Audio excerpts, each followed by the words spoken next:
Bonjour, Noël approche et peut-être que vous avez fait des petits bricolages, peut-être que vous avez des restes de tissu. Eh bien aujourd'hui, on va voir comment utiliser ces petits bouts de tissu de Noël qui nous restent en faisant cette petite couronne.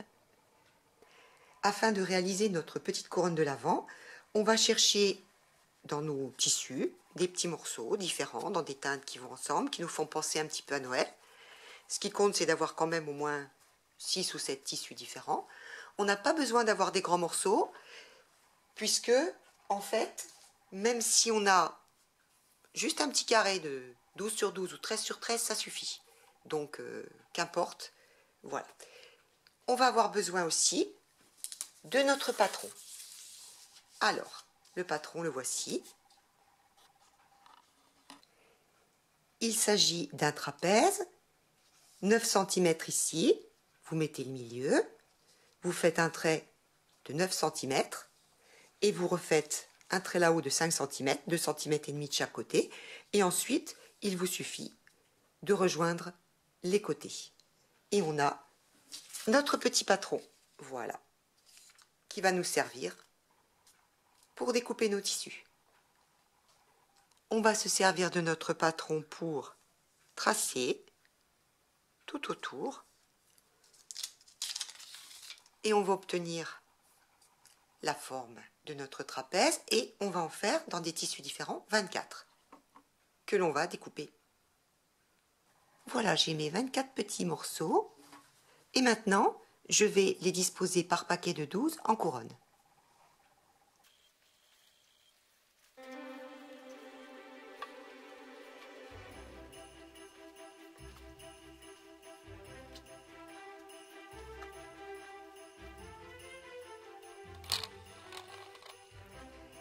Voilà, j'ai disposé mes tissus en couronne.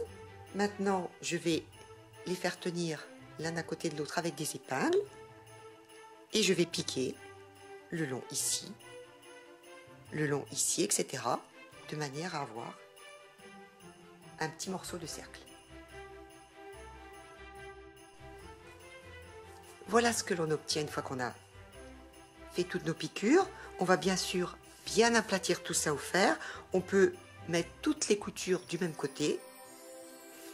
On aplatit bien tout cela au fer et on va faire la même chose avec les autres morceaux qui nous restent. Mais attention, on essaye de ne pas faire de ne pas faire tout à fait la même chose. C'est-à-dire là, j'ai mis par exemple celui-ci avec le fond rouge avec des petits motifs gris. Ben, je ne vais pas le remettre là. Je vais peut-être le mettre ici. On essaye de... Donc on refait pareil. On va redisposer exactement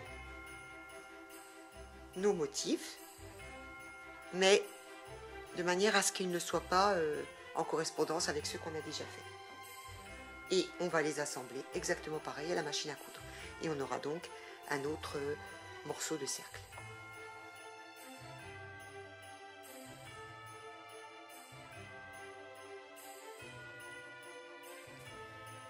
On a tout bien repassé, on s'aperçoit que ça ne fait pas un cercle complet, mais c'est tout à fait normal. C'est au montage que l'on va avoir la couronne qui va se former. On va donc mettre endroit sur endroit nos deux morceaux, en faisant bien coïncider les coutures. Et on va piquer à 0,5 du bord ici, et aussi ici. Une fois nos coutures effectuées, eh bien, on va retourner le tout. La couronne est retournée, on n'a plus qu'à prendre de la boîte et à rentrer tout ça à l'intérieur.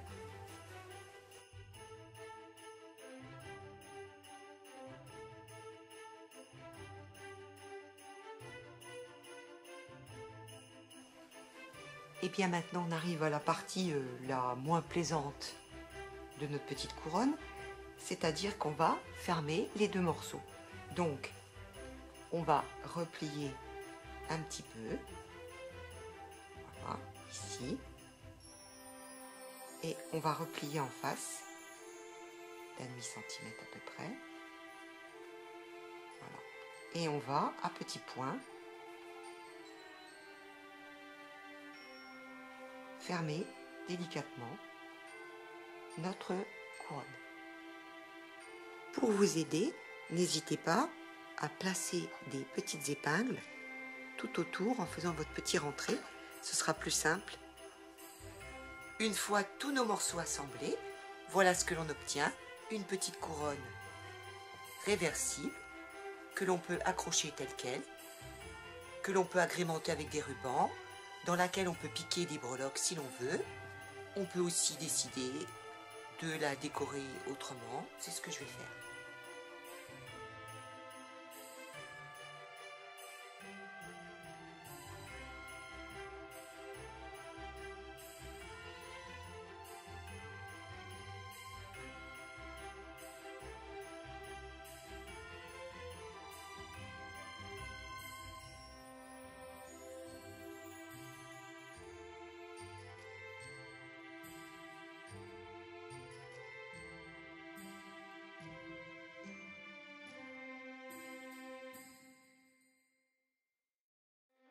Voilà deux autres petites fleurs réalisées avec des restes toujours de tissu et puis des petits boutons récupérés. Et bien maintenant, je vais les mettre sur la couronne. La couronne est terminée, il n'y a plus qu'à l'accrocher.